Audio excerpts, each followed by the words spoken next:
Hello dear friends, मैं अंजना फ्लेवरदारी से। मैं बेसन के लड्डू बनाने जा रही हूँ। मैंने ये थोड़ा सा मोटा है। मैंने 4 कप बेसन लिया।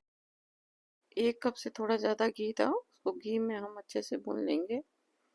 लो टू मीडियम हीट पे हम भुनेंगे। करीब भुनने में बेसन हमको आधा घंटा लगा है। कभी स्लो करके कभी मीडियम हीट पे ऐसे लगातार हम भूनते रहेंगे। और उसके बाद भुन जाने के बाद हम इससे थोड़ा सा पानी का छींटा मार के फिर थोड़ा भून के निकाल लेंगे। गोल्डन कलर में जब हो जाएगा और थोड़ा ठंडा कर लेंगे 10 मिनट के लिए। उसके बाद हम इसमें बूरा मिला देंगे। बूरा आप अपने मीठा जितना खाते हो उस स्वाद अनुसार मिला लीजिए।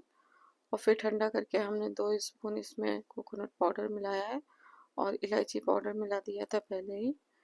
अब हम राउंड शेप में बना के रख लेंगे। वीडियो अच्छा लगा हो तो please like share and subscribe कर दीजिए। धन्यवाद।